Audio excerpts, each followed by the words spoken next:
Graça e paz do Senhor Jesus, amém? Amém? Nós vamos abrir nossa Bíblia nessa noite no segundo livro dos Reis, capítulo de número 13. Segundo livro dos Reis, capítulo de número 13, nós vamos ler os versículos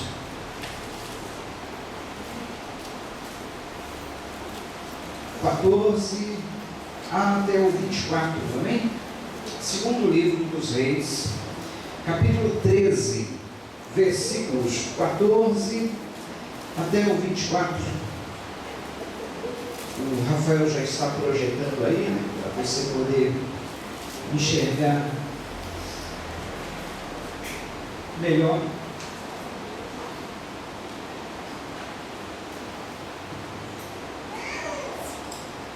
Essa é a NVI, né? Isto, vamos lá então. Diz assim o texto da Sagrada Escritura: Ora, Eliseu estava sofrendo da doença da qual morreria. Então Jeoás, rei de Israel, foi visitá-lo e, curvado sobre ele, chorou, gritando: meu pai, tu és como os carros e os cavaleiros de Israel. Eliseu lhe disse: traga um arco e algumas flechas. E ele assim fez. Pegue o arco em suas mãos, disse ao rei de Israel. Quando pegou, Eliseu pôs suas mãos sobre as mãos do rei. Ele disse: abra a janela que dá para o leste e atire. O rei o fez, e Eliseu declarou: esta é a flecha da vitória do Senhor, a flecha da vitória sobre a Síria. Você destruirá totalmente os arameus em Afeque. Em seguida Eliseu mandou o rei pegar as flechas e golpear o chão. Ele golpeou o chão 3 vezes e parou. O homem de Deus ficou irado com ele e disse: você deveria ter golpeado o chão 5 ou 6 vezes. Assim iria derrotar a Síria e a destruiria completamente, mas agora você a vencerá somente 3 vezes. Então Eliseu morreu e foi sepultado. Ora, tropas moabitas costumavam entrar no país na entrada do ano. Certa vez, enquanto alguns israelitas sepultavam um homem, viram de repente uma dessas tropas. Então jogaram o corpo do homem no túmulo de Eliseu e fugiram. Assim que o cadáver encostou nos ossos de Eliseu, o homem voltou à vida e se levantou. Azael, rei da Síria, oprimiu os israelitas durante todo o reinado de Jeoacás. Mas o Senhor foi bondoso para com eles, teve compaixão e mostrou preocupação por eles por causa da sua aliança com Abraão, Isaque e Jacó. Até hoje ele não se dispôs a destruí-los ou eliminá-los de sua presença. E Azael, rei da Síria, morreu, e seu filho Ben-Hadad foi o seu sucessor. Então Joás, filho de Jeoacás, conquistou de Ben-Hadad, filho de Hazael, as cidades que em combate Hazael havia tomado de seu pai Jeoacás. 3 vezes Jeoás o venceu, e assim reconquistou aquelas cidades israelitas. Vamos orar. Senhor Deus, nós queremos te agradecer nesta noite, Pai. Agradecer-te por mais um dia que estamos aqui diante de Ti, na Tua presença, na Tua casa de oração, juntos louvando e adorando o Teu nome e ao mesmo tempo ouvindo o recado da Tua palavra, Senhor. Agradecemos por mais um ano que Tu nos concede, Pai, de vida aqui na terra, Senhor. Mais um ano que nós estamos vivendo e aguardando ansiosos a Tua vinda, Senhor Jesus. Que seja nesse 2018, que seja nos próximos anos, nós sabemos que a Tua vinda é certa e está próxima.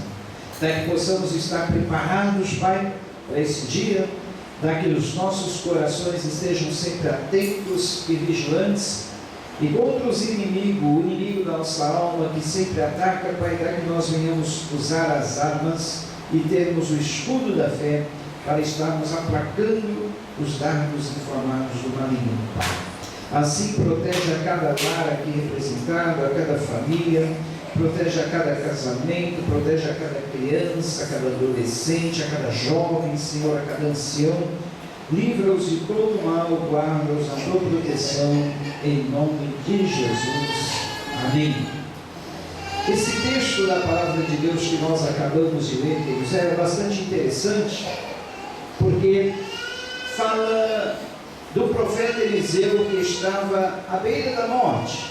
Ele estava doente, e a palavra de Deus diz que desta doença, da qual ele morreria, ele estava nos seus últimos dias, quando o rei Joacás foi até a presença dele, querendo saber: olha, profeta, nós sabemos que Israel está numa situação muito difícil.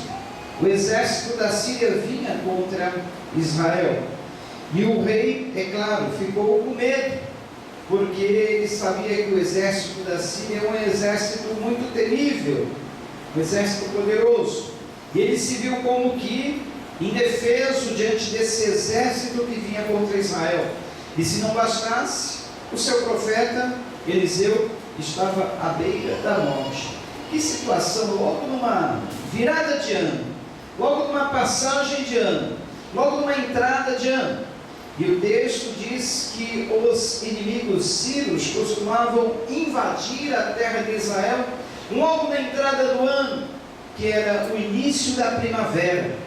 E agora Joás ficou como que sem saber o que fazer, ficou como que sem saída, e foi consultar o profeta Eliseu.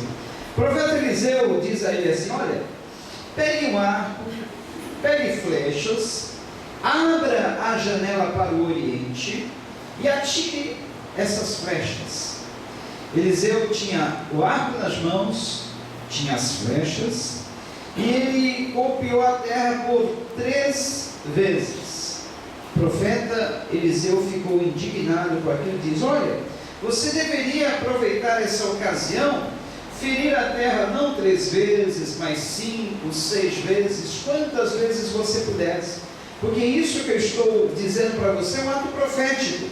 Assim como você atirou as flechas contra a terra, golpeou a terra, feriu a terra 3 vezes, 3 vezes é o número de vitória que você terá contra os sírios, nada mais do que isso, queridos. E assim aconteceu. Mais para frente, nos últimos versículos, nós vemos que Eliseu venceu os sírios exatamente 3 vezes, como a palavra do profeta Eliseu predisse. Ora, o que isso tem a ver conosco? Muito simples. Nós estamos numa entrada de ano, começamos o ano agora, essa semana, e assim como contra Israel o exército inimigo sempre atacava na entrada do ano, nós temos também um inimigo, não só um inimigo, mas nós temos um exército de inimigos. A palavra de Deus em Efésios capítulo 6 diz que a nossa luta não é contra a carne nem o sangue, mas contra principados, potestades, contra as forças espirituais da maldade nos lugares celestiais.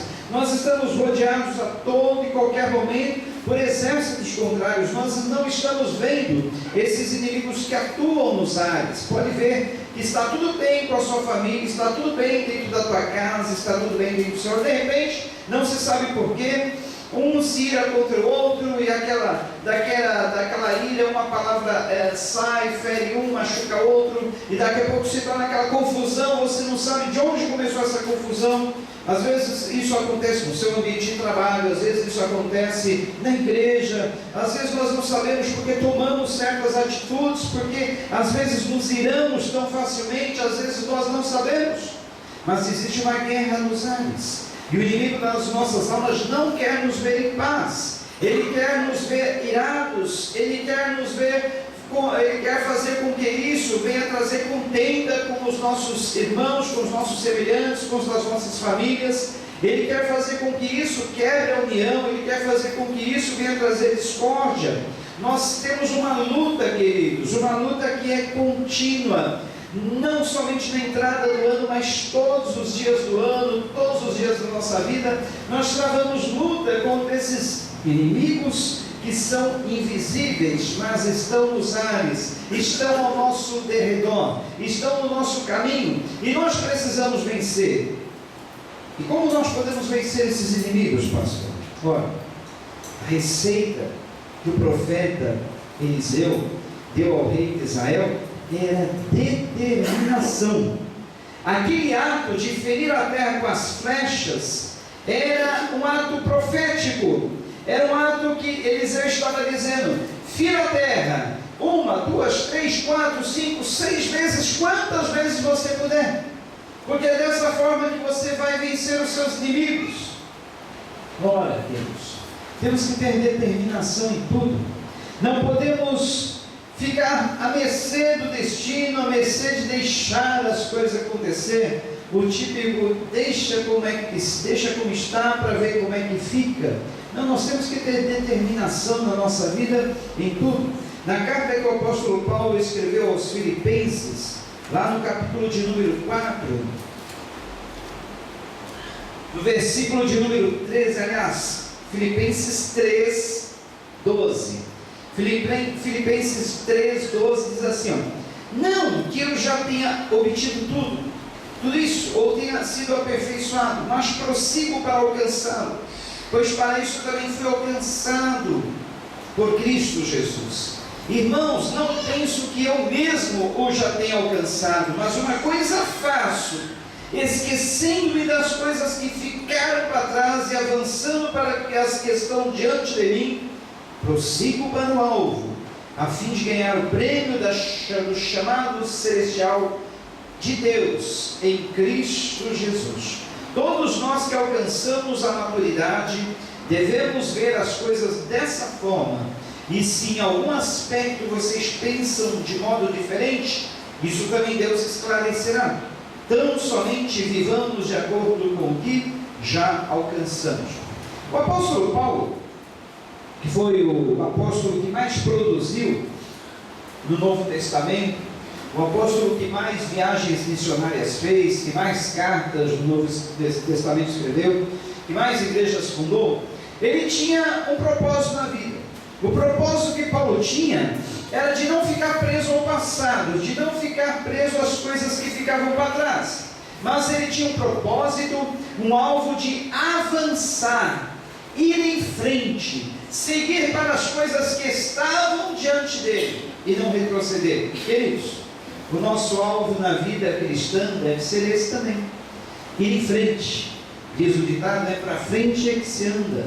Nós não podemos ficar presos ao passado, às coisas que já ficaram para trás, mas estarmos indo em frente.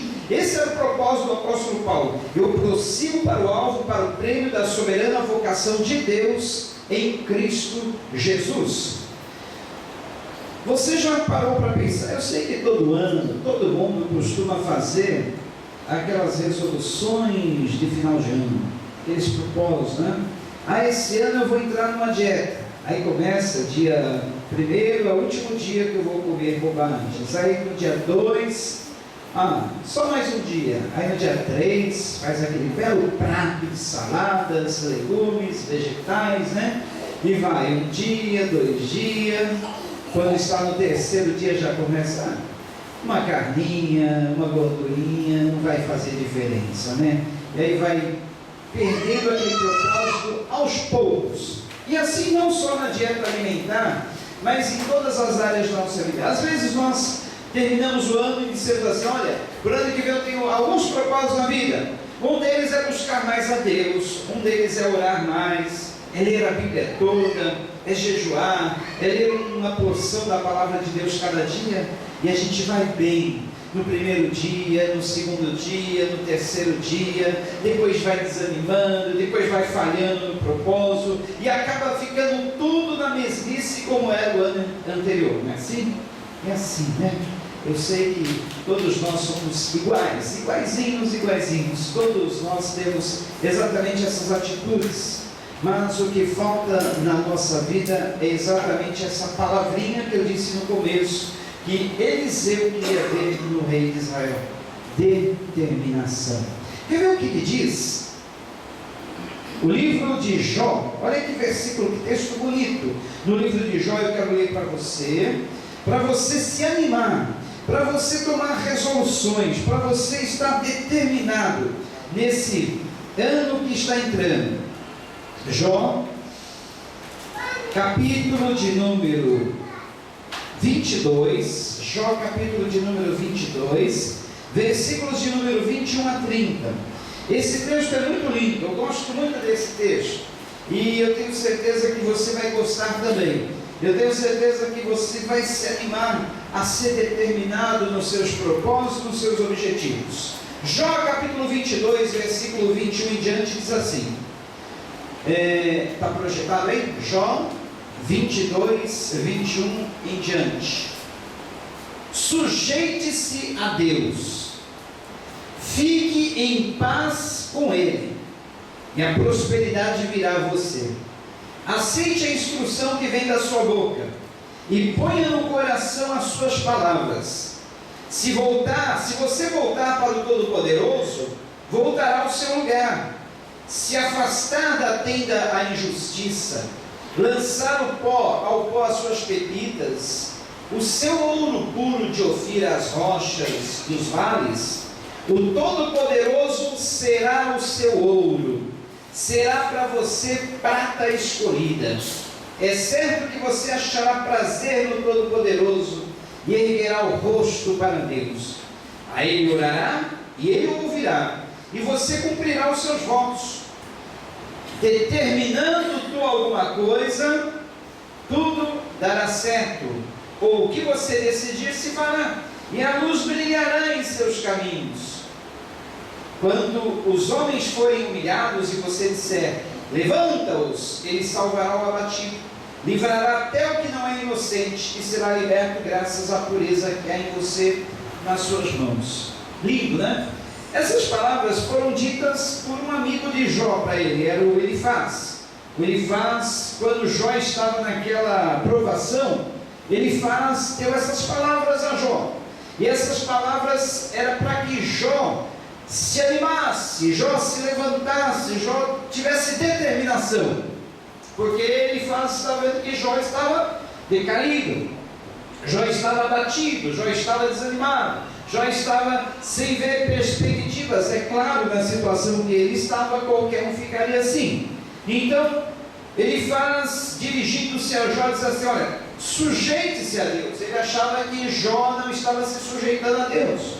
Na verdade, essas palavras caberiam para qualquer um de nós, mas não caberia bem a Jó naquele momento, porque nós sabemos que Jó ele foi provado. Jó estava sujeito a Deus quando aconteceram todas aquelas coisas. Jó estava obediente a Deus, temente a Ele, mas aconteceu tudo aquilo por um propósito de Deus. Agora essas palavras servem muito bem para nós. Olha só, a sabedoria de Elifaz, ele diz assim: sujeite-se a Deus, fique em paz com Ele, e a prosperidade virá a você. Muitos correm atrás da prosperidade, atrás da bênção, não é verdade? Muitas igrejas por aí pregam a prosperidade. Você deve buscar a prosperidade, você deve correr atrás da prosperidade, você tem que ofertar, você tem que dizimar para ser próspero, né? É como se fosse uma aposta da loteria. Dê a Deus que Deus vai dar mais para você. Dá 1.000 que Deus vai dar 100.000. Dá tanto que Deus vai te voltar tanto. Você tem que... E as pessoas dão, as pessoas contribuem para ter prosperidade, como se fosse uma moeda de troca. Mas não é assim. O segredo da prosperidade não é esse. O segredo da prosperidade, Elifaz disse muito bem nas suas palavras: sujeite-se a Deus, fique em paz com Ele, e a prosperidade virá a você. Não é nós que temos que correr atrás da prosperidade, é a prosperidade que tem que correr atrás de nós, amém? Quando nós estamos em paz com Deus e sujeitos a Ele. Em paz com Deus e sujeitos a Ele. Olha o segredo da prosperidade, se você queria saber. Fique em paz com Deus, sujeite-se a Ele. Submissão a Deus. O que é isso, pastor? Fazer a vontade dele. Quando você tem algo a fazer, você pergunta para Deus: Senhor, essa é a tua vontade? É isso que tu queres para a minha vida? É assim que eu devo fazer? É assim que eu devo proceder? Outro conselho que Jó, aliás, ele disse a Jó: aceite a instrução que vem da sua boca e ponha no coração as suas palavras. Será que nós aceitamos a correção que vem do Senhor, a instrução que vem dele? A palavra de Deus diz na carta escrita aos Hebreus que o pai corrige ao filho a quem ama. O pai corrige ao filho a quem ama. E o filho realmente que está disposto a aprender a obedecer ao pai, aceita a correção do pai, amém? Então aqui diz: olha, aceite a instrução que vem dele, ponha no coração as suas palavras. Olha, tudo isso é segredo da prosperidade. Aceitar a correção que vem do Senhor, colocar no nosso coração as palavras que vêm da boca dele, sujeitar-nos a ele. Fazendo assim, olha, nós não correremos atrás da prosperidade, a prosperidade correrá atrás de nós. Ou seja, prosperidade, ir bem na vida, ser bem sucedido, ter bom êxito, é consequência de estarmos sujeitos a Deus, de aceitarmos a instrução dele e de colocarmos no coração as suas palavras. Amém? Olha que bonito. Tem mais. Acompanha aí comigo. Se você voltar para o Todo-Poderoso, voltará ao seu lugar. Se afastar da tua tenda a injustiça, se você lançar ao pó as suas pepitas e o seu ouro puro de Ofir as rochas do vale, o Todo-Poderoso será o seu ouro, será para você prata escolhida. Às vezes nós estamos guardando pepitas na vida, às vezes nós estamos guardando os nossos ouros de Ofir. O ouro de Ofir, mencionado aqui, era um dos mais puros, mais nobres, mais valiosos que havia na antiguidade. Por isso que ele se refere a esse ouro. Quais são as pepitas que nós guardamos na nossa vida? Quais são os ouros de Ofir que nós guardamos no nosso coração e não queremos lançar fora? Às vezes é uma paixão que Deus não aprovou. Às vezes é o próprio amor ao dinheiro. Às vezes é um plano nosso que Deus não deu o seu aval e nós não queremos abrir mão. Às vezes é algo que essas nossas pepitas que nós guardamos, esses nossos ouros de Ofir, são coisas que Deus já falou para abrirmos mão e nós não queremos abrir mão. Às vezes na área material, às vezes na área sentimental. Namoro que você sabe que não é da vontade de Deus e teima, insiste. Às vezes é um plano, uma mudança de carreira, uma mudança de cidade, uma mudança de lugar, uma mudança, sei lá, algo que Deus não aprovou e você insiste naquilo. Abra mão. Eu já contei aqui como é que os selvagens, eles costumam capturar macacos lá no meio das selvas da África. Macaco gosta de coco, sabe, o coco, quando está meio maduro, eles costumam fazer uma armadilha da seguinte forma: eles abrem um coco com uma abertura bem estreita, e dentro do coco eles também colocam coisas que os macaquinhos gostam, tipo amendoim. O macaco gosta de amendoim, então eles enchem o coco que o macaco gosta e dentro daquele coco coloca amendoim.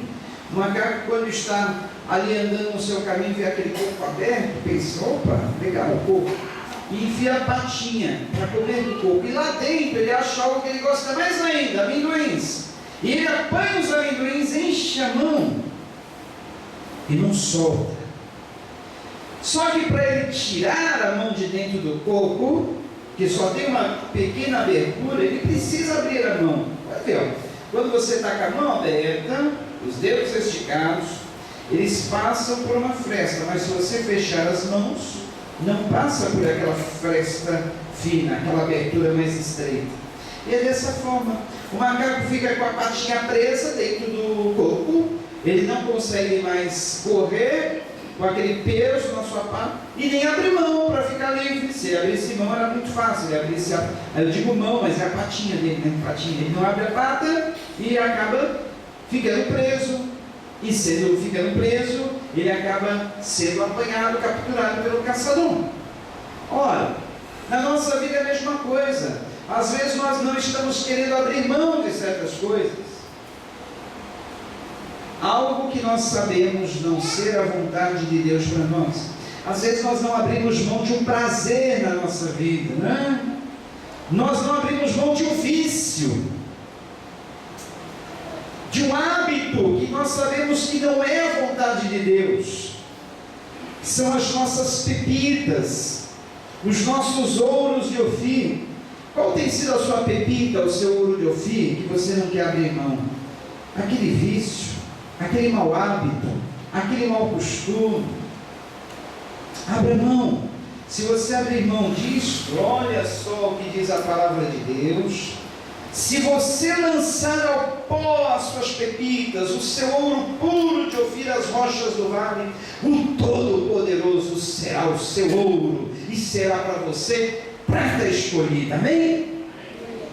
É preferível nós termos o Deus Todo-Poderoso como nosso ouro, como a nossa prata escolhida, do que ter os prazeres desse mundo, termos os prazeres dessa vida como ouro. O ouro desse mundo é o ouro de tolo, como já dizia o velho Raul Seixas nas suas músicas, ouro de tolo, os prazeres da vida, as coisas vãs que o mundo vão oferece, as ilusões passageiras do mundo, é tudo pepita falsa, é tudo ouro de tolo, é tudo ouro que não valerá para a eternidade. Agora o nosso ouro que valerá para a nossa eternidade, para toda a nossa vida, é o Deus Todo-Poderoso, que pode nos dar qualquer coisa, porque Ele é a fonte de todas as bênçãos. Por que se contentar com uma torneirinha que pode nos dar algo passageiro por um curto espaço de tempo, quando nós podemos ter a fonte que jorra por toda a eternidade, a fonte que não se esgota? O que é melhor? Ter um balde, uma torneirinha, que vai se esgotar, que vai se acabar, ou ter uma fonte inesgotável que dura por toda a eternidade? Abra mão. Abra mão das pepitas, abra mão dos ouros de Ofir desse mundo, dos ouros de tolo das ilusões, abra mão das pepitas passageiras, receba o Todo-Poderoso como o ouro, como a pedra principal da sua vida. Vocês se lembram daquela parábola que Jesus contou, de um homem que colecionava pérolas, e ele encontrou num campo uma pérola de um grande valor? Ele vendeu tudo que ele tinha, ele vendeu todas as demais pérolas que ele tinha, para adquirir aquele campo que tinha uma grande pérola, porque aquilo valia muito mais do que todas as pérolas da vida dele. É assim. Por isso que é difícil a conversão do ser humano. O ser humano não se converte a Deus porque ele não quer abrir mão das coisas dele. Ele fala: eu tenho minha vida, eu tenho meus amigos, eu tenho minhas curtições, eu tenho minhas farrazinhas, eu tenho meus jogos, eu tenho meus vícios, eu não vou abrir mão de tudo isso por causa de Jesus. E eles tratam a Jesus de uma forma como se Jesus fosse a última coisa na vida que uma pessoa poderia desejar. Uma coisa para velhinho que já está no fim da vida, para alguém que está na beira da morte, para alguém que está falido em tudo, que já tem todas as coisas, aí vai e se volta para Jesus. Não é assim. Jesus é a principal coisa da vida. Jesus é o